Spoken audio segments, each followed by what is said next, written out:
Všetkých vás pozdravujem, ešte raz želám požehnanú sobotu.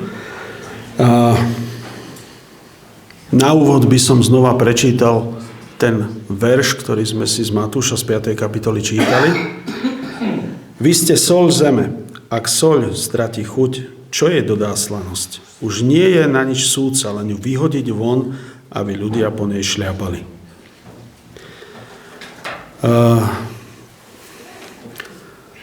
Asi si viete domyslieť, že to naše dnešné uvažovanie bude o tomto výroku pána Ježiša, ktorý nasleduje hneď po blahoslavenstvách a pred pomerne dlhým textom, kedy pán Ježiš vysvetľuje mnoho vecí o tom, ako by veriaci mali v tých svojich životoch fungovať. A keď už teda je tu soľ ako príklad, možno niečo také, že ako sa tá soľ používa možno aj v iných ľudských vyjadreniach, tak aký človek je nemastný, neslaný?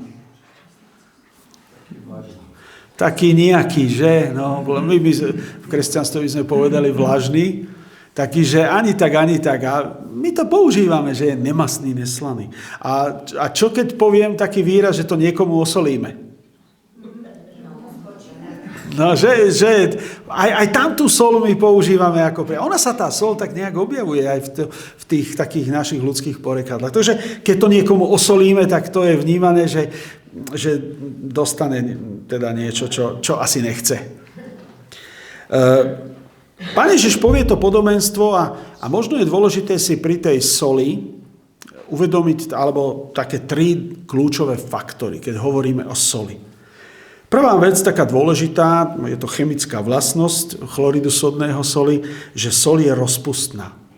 Sol sa používa preto, že ona sa zmieša s tým okolitým prostredím, do ktorého my ju dáme a ona sa tam, všade sa dostane.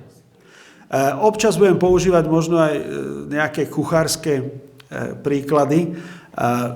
Ja sám nevarím a nie som kuchár. Je zaujímavé, že môj brat minul všetky dary našej rodiny, nám už nič nezostalo, takže on je kuchár, takže on tomu rozumie, tak teraz ja mu do toho trošku zabrblem. Takže tá soľ, ona chemicky má úžasnú vlastnosť, že sa dostane do celého toho prostredia, ktoré je okolo nej.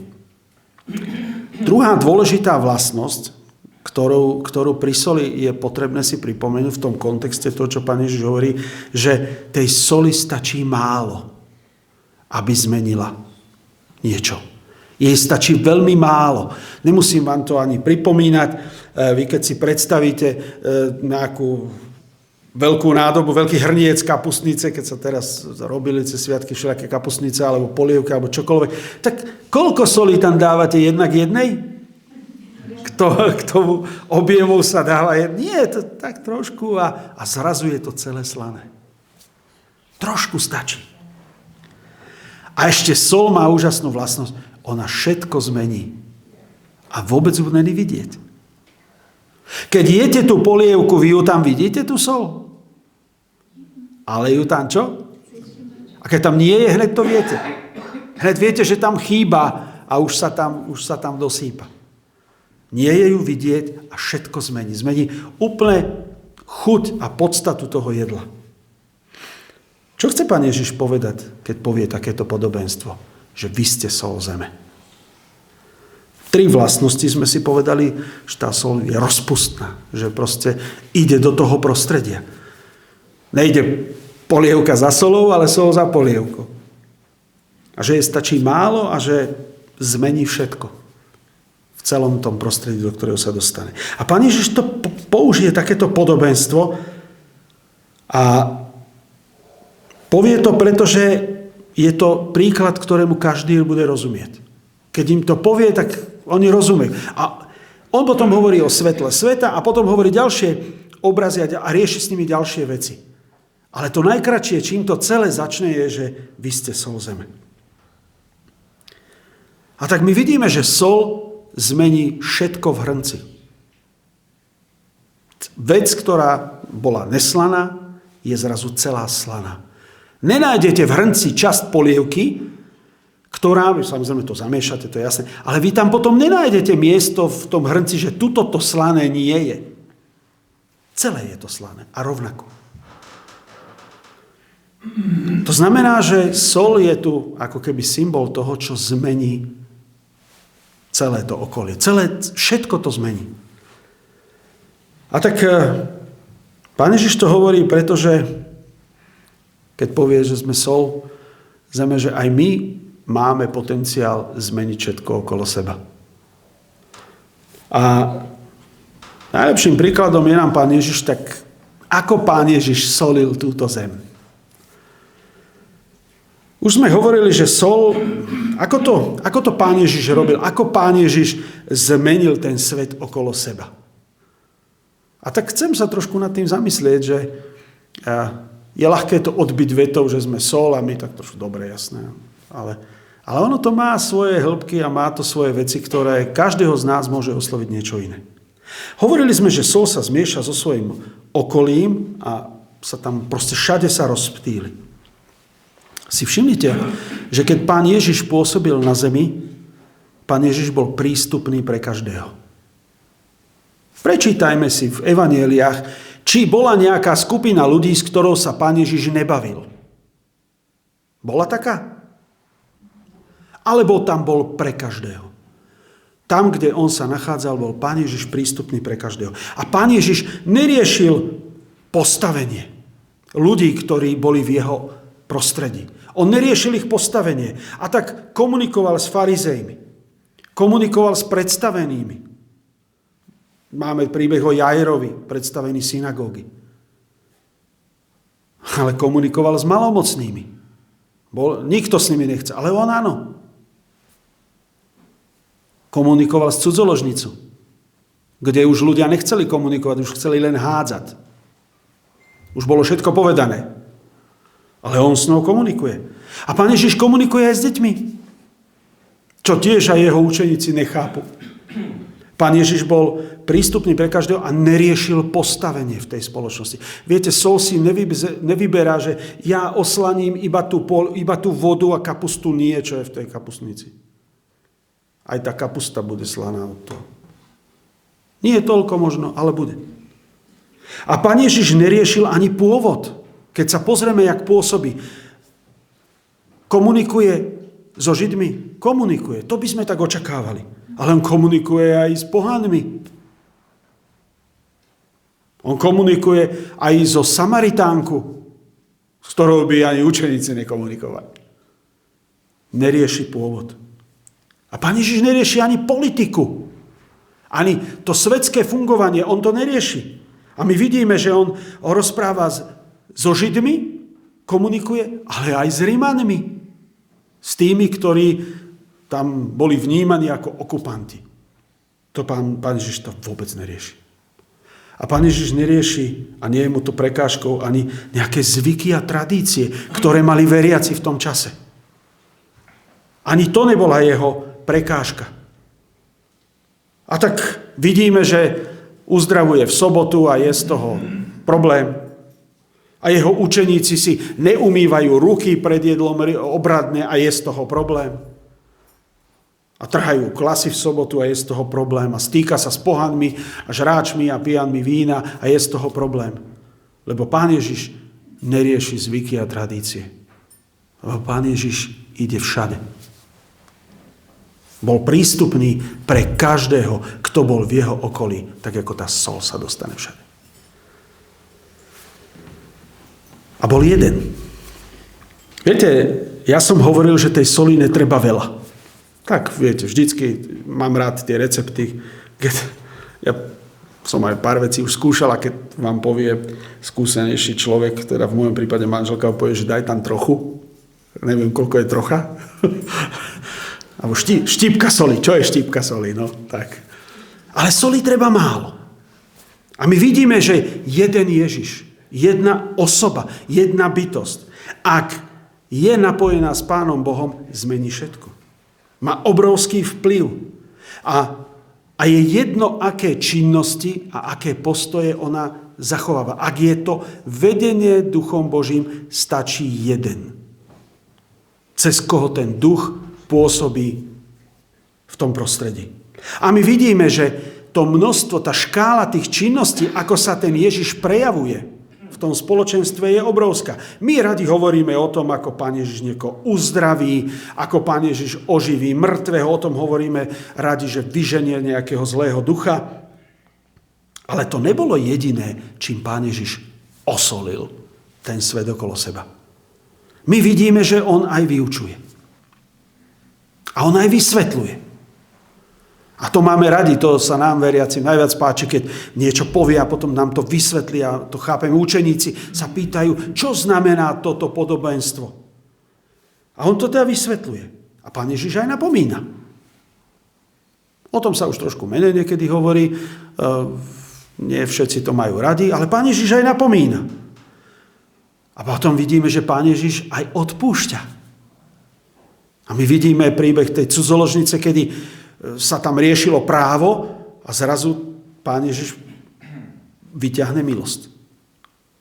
A máme situácii, kedy Pán Ježiš mlčí. Kedy to prostredie niečo čaká a on mlčí. A máme situácie, kedy Pán Ježiš nakrmí zástupy a hneď na to odíde. A my by sme zostali a to možno sa nechali oslavovať. A možno by sme si povedali, a teraz, keď budem kázať, tak príde ďalších 10 000 ľudí. A všetci tí budú počuť o Pánu Bohu. A Pán Ježiš je aj smutný a zaplače nad Jeruzalémom. Všetkým týmto rôznymi množstvami prečíname si evanjelia. Vidíte, koľkými možnými rôznymi spôsobmi jeden človek, jedna bytosť, vedený Pánom Bohom, mení všetko okolo seba. Čokoľvek robí, má na ľudí vplyv. A ich to mení. A my si môžeme dovoliť povedať, a my to tam čítame aj v tom písme a vidíme to teraz vlastne na svete okolo seba, že zmenilo sa všetko. Všetko sa zmenilo. Tá polievka už nebola taká, ako keď sa tam tá štípka tej soli dala. Už to nie je také. Už je to iné. A my vidíme, v živote Pána Ježiša vidíme, že ten jeho vplyv mení okolnosti. Pôsobí ten duch, menia sa okolnosti. To znamená, to vonkajšie prostredie sa v jeho prítomnosti mení. A my tam vidíme situácie, kedy sa voda zmení na víno. A my vidíme, že on utíši búrku. Že to nie je len také, že niečo ľuďom povie a oni myslia. Nie, aj vonkajšie okolnosti sa menia. Keď pôsobí ten Boží duch, aj toto sa mení. Cez jedného človeka. A my vidíme, že ide po vode. Proste tie vonkajšie okolnosti sú iné. A nemenia sa len vonkajšie okolnosti, menia sa aj ľudia. A niektorí príjmajú to slovo a to, čo robí, a niektorí sa zatvrdzujú. A to nemusíme si vysvetľovať, to všetci rozumieme. Boli tí, čo sa menili dobre a tí, čo sa zatvrdzovali a bolo to horšie a horšie. A tí ľudia menili svoje hodnoty a menili svoje poznanie a máme takých, ktorí, keď sú v kontakte s Ježišom, chcú ho zabiť. A máme takých, ktorí, keď sa ocitli v kontakte s Ježišom, tak chcú napraviť svoj dovtedajší život. Napríklad taký Zacheus. Ja som vždy rozmýšľal, že či on mal toľko majetku, že mohol všetkým vrátiť. Dvojnásobne, štvornásobne. Neviem, či ste na tým... Ja si to neviem predstaviť. A že či si to vôbec pamätal, že koľkých okradol. Ale o tom to nie je. Nie je to matematika. Je to príbeh o tom, že ja to chcem napraviť. Ja môžem a koľko môžem, toľko napravím. A to sa stretol raz s Ježišom. Raz sa stretol s Ježišom. A stalo sa s ním toto. Viete, a niekedy my sa tak trošku pozrieme na to, no tak ten Pán Ježiš, tak to je tak trošku pre nás privysoko. Tak pozrieme sa na učeníkov. A použijeme ten istý pohľad na učeníkov, ako to solili oni. Ako sme si povedali, to rozprostrenie sa do prostredia. Tak ako tá sol ide do tej... Budem používať kapustnicu. Ja to nemám rád, ja to nejem. Tak sa mi dobre o tom hovorí teoreticky. Ako sa to rozptýli teda? Ako to oni urobili? Ako to bolo v ich životoch. Odporúčam, krásny, máme celú knihu Skutky, kde človek vidí, ako to ide. A my vidíme, že boli učeníci prístupní pre každého. Riešili oni postavenie ľudí? Alebo vidíme, že komunikujú od chromého tam pri chráme až po cisára? Kde skončil jeden učeník? Až pred cisárom. Pretože boli prístupní pre každého. A riešili oni nejaký pôvod? Neriešili. My vidíme, že zo začiatku sa pohybujú hlavne medzi Židmi. Ale potom sa stanú tie veci Pavlovi, stanú sa Petrovi a idú medzi pohanami. My vidíme, ako Pavol ide jak oheň v takej suchej tráve, ide medzi tých pohanov. A to kresťanstvo sa krásne. A my teraz na sobotnej škole sme začali čítať Filipským a Kološanom tie knihy. A tie sú o tom, my tam vidíme, jak sa to kresťanstvo rozširuje do celého sveta. Pretože neriešili postavenie ľudí, neriešili pôvod tých ľudí. A neriešili ani politiku, kto tu vládne a jak tu vládne. A čo tu je a čo tu nie je. A tí sú takí a tí sú onakí. A to postavenie, pôvod a tá politika, tie okolnosti spoločenské učeníkov nejako nezastavili. A 3 verše také som si vybral, ktoré to nejakým spôsobom aj lepšie dokreslia. V 1. Korinťanom v 7. kapitole 22. verš. Bol si povolaný ako otrok, nech ťa to netrápi, ale ak by si sa aj mohol stať slobodným, využij to. A Kološanom 4.1. Páni, dávajte otrokom, čo je spravodlivé a čo si zaslúžia, veď viete, že aj vy máte Pána v nebi. A Rimanom 13.1. Každý nech sa podriadi vrchnosti, lebo nie je vrchnosti, ak len nie od Boha a tie, ktoré ustanovil Boh. Učeníci neriešili, kto je v jakom postavení.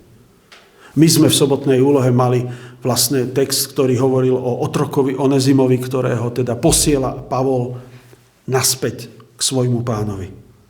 A mu dohovára, neposiela otroka, posiela brata. Pretože tie spoločenské, všetky tie veci sa, ak na vás pôsobí duch, to všetko sa stiera. Už nepozeráte na ľudí ako predtým, ale pozeráte na nich inak. A preto sa môžete dostať všade. Preto sa tá soľ môže dostať všade. Pretože nesúdite. Nesúdime. A učeníci takisto neriešili zvyky a tradície, ktoré boli veľkým problémom na začiatku medzi veriacimi. Mali veľký spor v cirkvi, čo s pohanmi. Či ich obrezať, neobrezať. A Pán Boh dá odpoveď. A nepáčila sa asi všetkým. Bolo to niečo nové, niečo nečakané, ale Pán Boh odpoveď dal. K tomu, že stačí málo. To je ten druhý bod pri tej soli. My vidíme, všimnite si, že učeníci nechodili všetci spolu. Oni, keď začnú pôsobiť, jeden, max 2, a pri nich sa niekto učí. Neviem, či ste nad tým niekedy rozmýšľali. Lebo viete, ak je s vami duch, stačí jeden človek. Tá moc aj tak nie je vaša, ani jeho. Stačí jeden. A tak tí učeníci po jednom idú a my vidíme obrovský rozsah aktivít v ich živote. Lebo viete, často si predstavujeme kresťanstvo ako niečo, že sa niekto niekam postaví a niečo rozpráva a hotovo. A ľudia sa dozvedia pravdu a povedia si, a život má... A všetko je hneď inak. Vidíte, to v písme to nie je. Ani v našich životoch to takto nefunguje. Že si niečo prečítate, tak teraz to už budem robiť takto.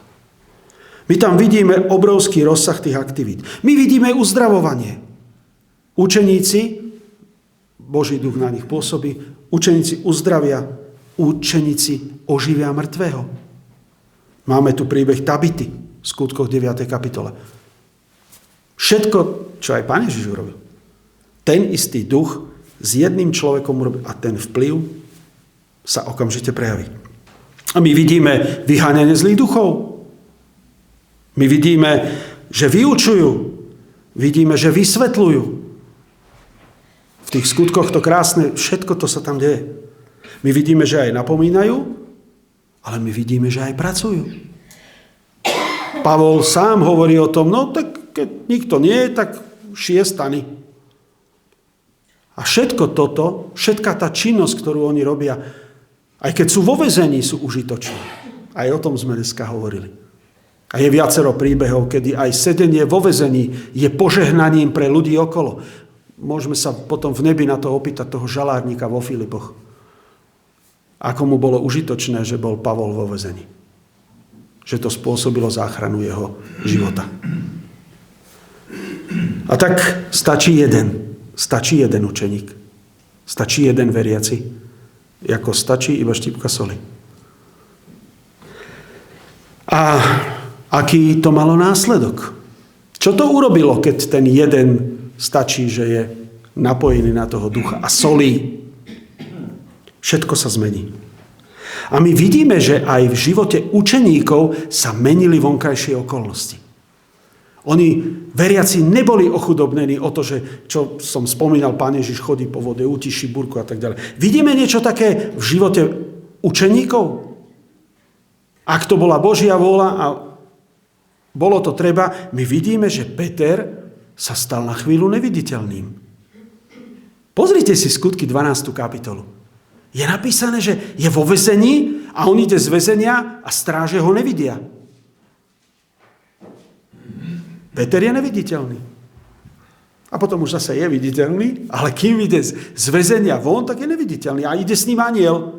A anjel ho vyvedie von. On ani nepoznal cestu von z toho väzenia. Ale nikto ich nevidel, vyšiel von a keď vyšli von, anjel sa stratil a Peter už bol na ulici, tak už trafil domov. Zmenili sa vonkajšie okolnosti. Ľudia zrazu nevideli. A zoberte si takého Filipa. Čo by sme dali za to, keby sme vedeli cestovať ako on? A už bol na ceste do Egypta a už bol zase naspäť. Keď Pán Boh chce, vonkajšie okolnosti sa veriacemu človeku zmenia. Ak je to treba, tak sa to stane. A môžete byť tam a za minútu zase naspäť. A my vidíme, tak ako v Ježišovom živote, že sa menia ľudia, ktorí sú okolo učeníkov. A my vidíme tých, ktorí prijímajú. Peter uzdraví chromého. Peter káže ukrižovaného Krista, ktorý stal z mŕtvych a my vidíme, že tam x tisíc ľudí zrazu tomu uverí. Nebolo to nejaké extrémne, úžasné kázanie, ale duch tam bol. A teraz my vidíme, že ľudia prijímajú a že sa nechajú pokrstiť a že sa zmenia. Ale máme tam aj ľudí, ktorí sa zatvrdia. Tak, ako v tom Ježišovom živote. Vidíme Židov, ktorí prenasledujú kresťanov. Vidíme Herodesa, ktorý prenasleduje kresťanov. Vidíme Rím, ktorý prenasleduje kresťanov. Vždy sú tí, ktorí sa zatvrdia, keď sa stretnú s človekom, v ktorom je Boží duch. Proste sa zatvrdia a odmietnú. A to pôsobenie tých učeníkov menilo správanie ľudí. Menilo ich a stávali sa inými. A keď chceme premýšľať o pôsobení, že či naozaj tí učeníci osolili tú zem, tak sa pozrime na 21. storočie, a už sme si to tu raz hovorili. A určite to kedysi bola najväčšia cirkev na svete. Dneska už možno počtom nie, ale zmenili svet. Zmenili svet. Stačilo, že boli po jednom, pôsobil ten duch. A tá štipka stačila na to, aby zmenila celý vtedajší svet. No a keď sme si spomenuli Pána Ježiša, spomenuli sme si učeníkov, tak mali by sme teda skončiť pri nás. Čo my? Čo my? Ako to je s nami? Ako to my solíme okolo seba? Riešime to, že tí ľudia okolo nás, aké majú postavenie? Mení sa naše správanie, keď vidíme niekoho, kto je väčší alebo menší ako my? A riešime pôvod ľudí, ktorí sú okolo nás? ktorými sa stretneme. Viete, Pán Boh nám môže poslať do cesty hocikoho. Riešime pôvod? Riešime, či je niekto ateista? Migrant? Moslim? Chováme sa k ním rovnako?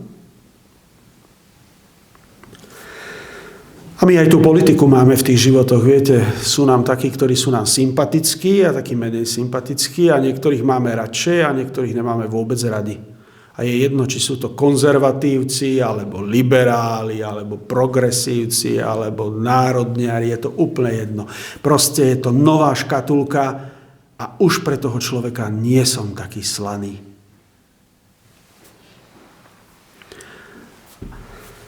A sme ľudia, ktorí riešia zvyky a tradície?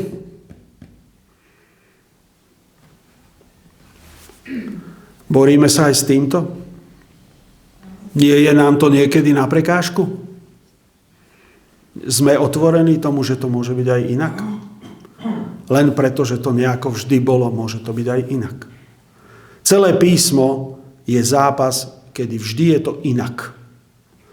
A sú tí, ktorí nemôže to byť inak. A tak, ak máme soliť, tieto prekážky musia z nášho života ísť preč. Aby sme my riešili, aké postavenie majú ľudia okolo nás. Aby sme riešili ich pôvod, politické názory. Aby nás obmedzovali nejaké zvyky a tradície možno, ktoré máme radi, ktoré sa páčia nám. Samozrejme, a prechádzame k bodu 2, tu rozhoduje duch. Tu rozhoduje duch. A my rozumieme tomu, keď sme si teraz hovorili o Ježišovi a hovorili sme o učeníkoch, my si uvedomujeme, že to, čo sa tam dialo, to robil duch. To robila Božia moc. To neurobil Pavol, to neurobil učeník niektorý. Nie, to Božia moc robil. A my každý deň máme rozsiahle množstvo príležitostí na to, aby sme niečo urobili, alebo aby sme mali nejaký postoj. Každý deň. A my sa za to asi aj ráno modlíme, že ďakujeme ti, že je pred nami nový deň a máme nové príležitosti. No a tak sa treba opýtať, že keď ten duch má v našich životoch pôsobiť, ako taký duch pôsobí. A tak najlepšie sa pozrieť do písma. Asi známe texty, poviem 2. Galatianom 5. kapitola 22. verš. No ovocie ducha je láska, radosť, pokoj, zhovievavosť, láskavosť, dobrota, vernosť, miernosť, sebaovládanie. Jakubovi 3. kapitola 17. verš. No múdrosť, ktorá prichádza z hora, je predovšetkým čistá, potom pokoja milovná, vľúdna, ústretová, plná milosrdenstva a dobrého ovocia, bez predsudkov a bez pokrytectva. Keby ste si nič nezapamätali, tieto 2 verše sú k tej soli tie podstatné. A ešte niečo, čo poviem na konci. Ale rozumiete, my si to tu vieme prečítať. A môžeme si položiť otázku, že či to máme alebo nemáme v životoch. Že ten duch sa takto prejavuje v našich životoch, že to je láska, radosť, pokoj, zhovievavosť, láskavosť, dobrota, vernosť, miernosť, sebaovládanie. A či múdrosť sa v nás prejavuje ako čistá, pokoja milovná, vlódna, ústretová, plná milosrdenstva, dobrého ovocia, bez predsudkov a pokrytectva. Či sa to takto prejavuje. Viete, a keď toto bude, tak potom môže byť aj vyučovanie, aj vysvetľovanie, aj napomínanie. Keď toto bude, tak potom môže byť aj to ostatné. No a posledný bod. Meníme svet okolo nás. Viete, ja teraz nemyslím Slovenskú republiku. Ja možno nemyslím ani Trnavu. Každý máme nejaké svoje akvárium, v ktorom proste žijeme s takými voľným priestorom. Každý máme niekde nejaký dosah. Každý sme v nejakej kapustnici. Dobre? Aby som to povedal. Každý sme v nejakom hrnci. Meníme to? Solíme to? Viete, nemusíme meniť vodu na víno. Ani utišovať búrku, ani chodiť po vode. aby sme vedeli, či áno alebo nie. Stačí sa pozrieť na ľudí, ktorí sú okolo nás. Viete, najlepší spôsob, ako poznať, že tým ľuďom dávame do života tú kvalitu, tú slanosť, tú dobrú chuť, kvôli čomu sa to dáva do tej polievky, je, že či chcú byť ľudia v našej blízkosti. Chcú byť ľudia vo vašej blízkosti? Keď sú s vami, posúvajú sa niekam ich hodnoty, ich poznanie, ich správanie. Niekam to ide? Alebo nie? Nebojme sa, sú aj takí, ktorí sa zatvrdia. To neznamená, že musia všetci. Ale sú aj takí, ktorí chcú byť v našej blízkosti a menia sa. Alebo nie. Viete, tam je napísané ten text o tej soli. My tak si poviem, vy ste sol zeme, ale tam je napísané, že ak sol stratí chuť, čo je dodá slanosť? Už nie je na nič súdca, len ju vyhodiť von, aby ľudia po nej šliapali. Viete, ak nás Pán Boh takto dal nám hrniec a do toho nás nasolil niekde nás dal, tak si položme otázku, že my máme aj nejakú zodpovednosť, aby sme neskončili vyhodení, pretože sme k ničomu. Ani vy nesypete sol, ktorá nesolí. Nebudeme to tam dávať. Na čo? Hľadáme takú, ktorá solí.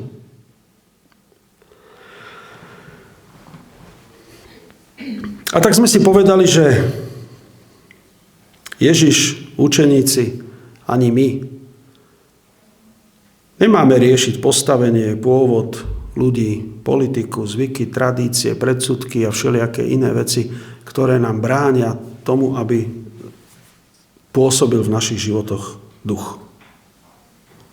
My veľmi radi citujeme veľké poverenie. Veľké poverenie, to je v Matúšovi 28. kapitoli, verše 19 a 20, ja to prečítam, ale všetci to poznáte. Choďte teda a získavajte mi učeníkov vo všetkých národoch a krstite ich v mene Otca i Syna i Ducha Svätého a naučte ich zachovávať všetko, čo som vám prikázal. A hľa, ja som s vami po všetky dni až do konca sveta. A toto keď my si to tak pravidelne pri rôznych príležitostiach zopakujeme a to dáva tak zmysel a je to super.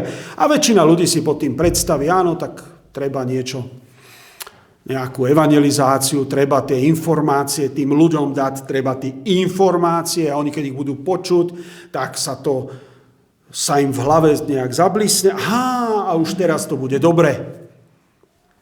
A potom sa pozrieme okolo seba a asi to nie je v tom. A tak ja som si vybral nakoniec, že by som vám prečítal jeden krátky príbeh zo Skutkov 9. kapitoly, verše 36 až 42. V Jope žila učeníčka menom Tabita, čo v preklade znamená srnka. Robila mnohé dobré skutky a štedro dávala almužny. Práve v tých dňoch však ochorela a zomrela. Poumývali ju a vystreli v hornej sieni. Pretože Lida je blízko Jope a učeníci sa dopočuli, že je tam Peter, poslali k nemu 2 mužov so žiadosťou bez meškania príď k nám. Peter teda vstal a išiel s nimi. Keď ta prišiel, zaviedli ho do hornej siene. Tu ho obstúpili všetky vdovy, plakali a ukazovali mu sukne a šaty, ktoré im urobila srnka, kým bola medzi nimi. Peter poslal všetkých von, klakol si a pomodlil sa. Potom sa obrátil k mŕtvej a povedal: Tabita, vstaň. Ona otvorila oči a keď uvidela Petra, posadila sa. Peter jej podal ruku a pomohol jej vstať. Potom zavolal svätých a vdovy a postavil ju pred nich živú. Dozvedelo sa to celé Jope a mnohí uverili v Pána. Nečítal som to preto, že Peter vzkriesil mŕtvu.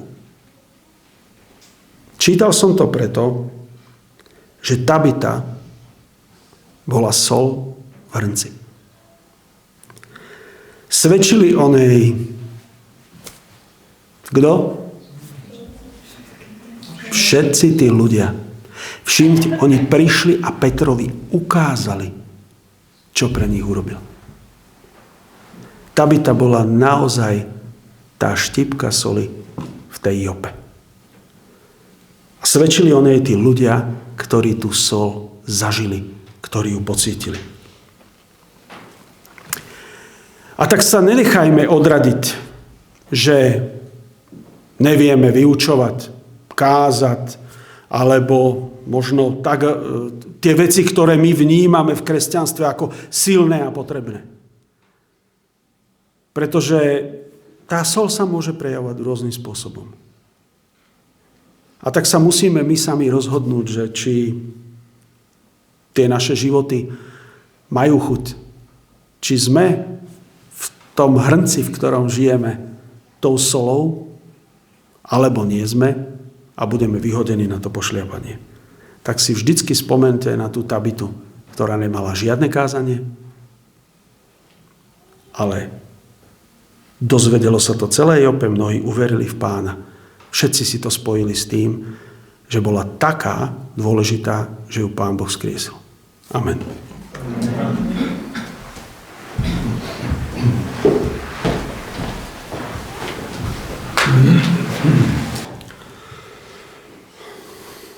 Oče náš, ďakujeme Ti za Tvoje slovo. Ďakujeme Ti za to, že si nám do písma dal podobenstvo o soli. Ďakujeme Ti za to, že je to niečo, čo nám môže pomôcť pochopiť, aké miesto môžeme mať v živote tu na zemi. Chcem ťa poprosiť za každého z nás, aby sme si to uvedomovali, aby sme boli otvorení pôsobeniu Tvojho ducha, aby sme skutočne vedeli osoliť ten život okolo nás a vedeli pomôcť ľuďom, vedeli zmeniť tie životy. Ďakujem Ti za to, že každý z nás má možno iné vlastnosti, iné schopnosti, iné danosti, ktoré si nám dal. A to je dobré, pretože Ty miluješ pestrosť. Ty si stvoril takýto pestrý svet. A pomôž nám, aby sme sa vzájomne v tom pozbudzovali, posilňovali a vzájomne sa aj doplňali v tej službe, ktorú Ty si tu pre nás pripravil. Ďakujem Ti za to, že sa môžeme v tomto na Teba spoľahnúť, pretože my sme veriaci a veriaci znamená, že veríme, že Ty to v našich životoch urobíš. Amen. Amen.